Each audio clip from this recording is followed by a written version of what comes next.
The towering wooden doors groaned softly as Ava Wallace, only 5 years old, stepped nervously into the courtroom. In her tiny hand, she clutched a thick leash attached to Max, a German shepherd whose scar along his side spoke of past battles. "Before we move on, please let us know where you're listening from." All eyes followed the fragile girl as she hesitated, yet pressed on toward the witness stand. Every step seemed heavier than the last. Judge Edward Harmon, seasoned and stern, leaned forward thoughtfully. He knew this small girl, this trembling child, held the key to everything. At the defense table sat Daniel Mercer, the accused. His expression was unnervingly calm, even smug.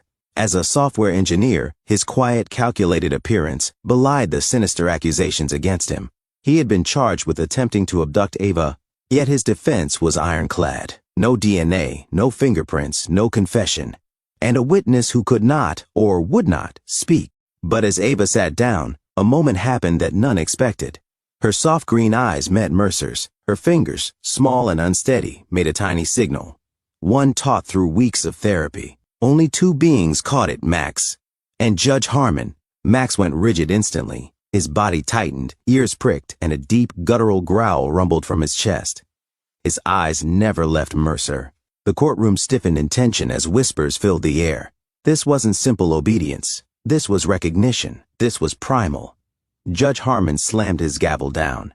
15-minute recess, he declared. His voice, though steady, carried urgency. Something serious had just happened. Something the judge could not ignore. Outside the courtroom, Ava knelt beside Max, burying her hands in his soft fur. Her mother, Rachel Wallace, bent down too, her voice gentle but shaken. "Sweetheart, are you all right?" Ava didn't speak. She didn't need to. Her grip tightened on Max, pulling him close. He was her only anchor. Watching silently nearby, FBI agent Scott Brennan exchanged a knowing glance with Judge Harmon. "Something spooked that dog," Brennan murmured. "I'd bet my badge he knows Mercer." Meanwhile, in a private room, Mercer's calm shattered. His lawyer, Victor Langston, watched as Mercer nervously replayed the courtroom moment. "She knows," Mercer muttered.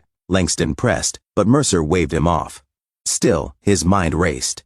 He hadn't anticipated the dog. And yet, it wasn't always this way for Ava. Before the horror, Ava had been radiant and talkative. She loved bedtime stories, fairy tales, and afternoons twirling in the backyard. But everything changed that spring day. Rachel, watching from the window while on the phone, noticed Ava playing happily.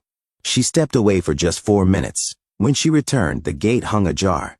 A black van idled by the curb. Beside Ava knelt a man, Mercer. "I have puppies," he said sweetly. "Want to come see them?" Before Rachel's mind could process, she shouted, "Ava!" Mercer's friendly facade darkened. He grabbed Ava's arm.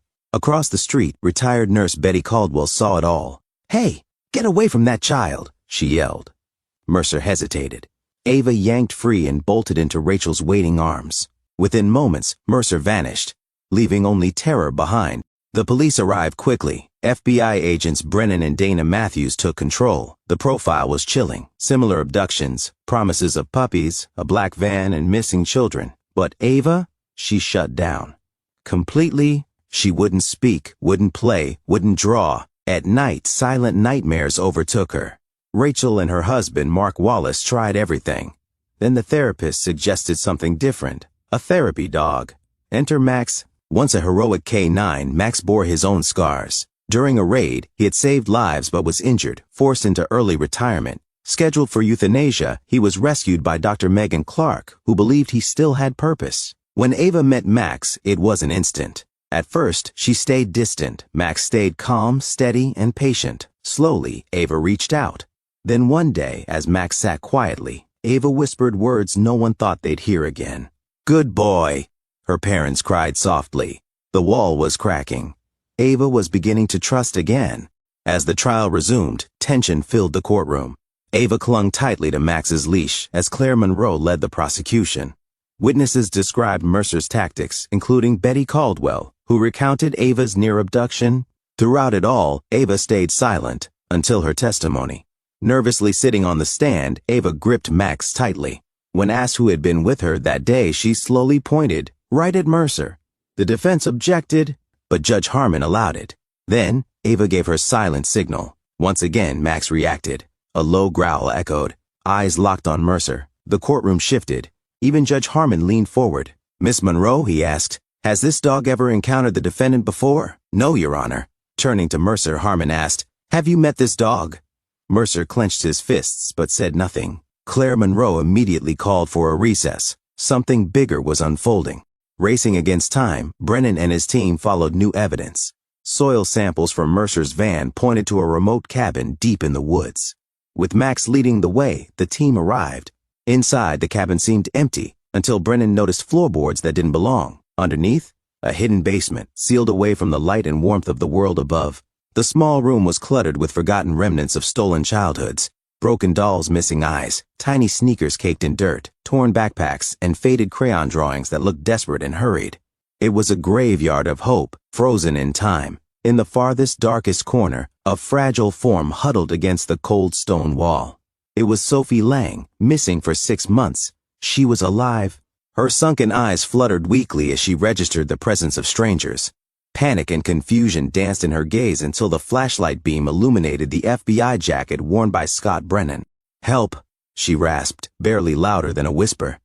At that very moment, Max, who had been standing tensely by the entrance, let out a sharp, emotional whine. Brennan rushed forward, his hands steady despite his racing heart. "It's okay, sweetheart. We're here now," he said softly. The moment they fell away, Sophie lunged into his arms with what little strength she had left. "You're safe. No one will hurt you now," Brennan assured her, his voice fierce yet tender. Behind him, the entire team stood frozen in grim silence. They had seen dark things before, but this felt personal. Deep inside, every single person in that basement knew the true justice had yet to be served. The monster who did this was still sitting in a courtroom pretending to be innocent. That would change very, very soon. Back in court, Sophie's rescue shifted everything. Claire Monroe stood tall and confident. Your DNA was found on the chains, your tires matched the cabin, and Sophie Lang is alive to testify. Mercer's composure collapsed. His hands shook, and then something primal happened. Max, lying calmly at Ava's feet, suddenly stirred. His eyes locked directly onto Mercer. Then came the growl. Max's entire focus, his entire being, was aimed at Mercer.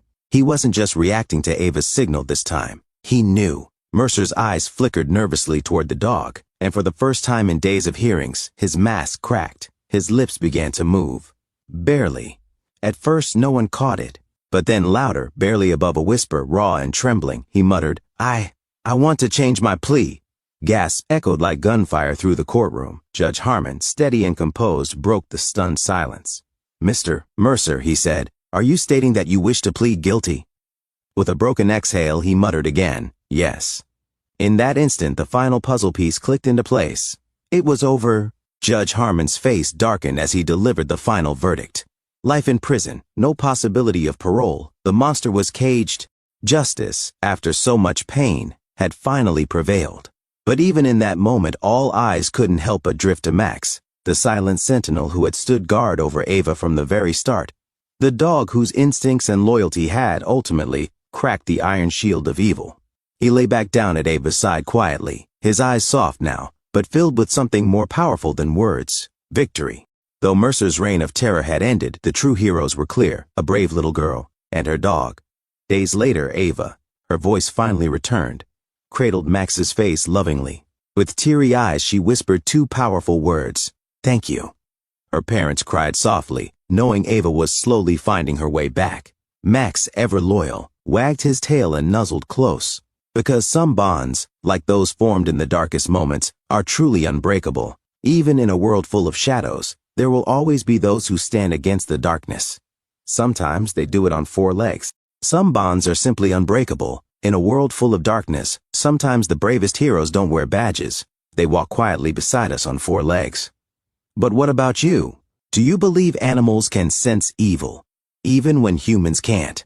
Please share your thoughts in the comments below.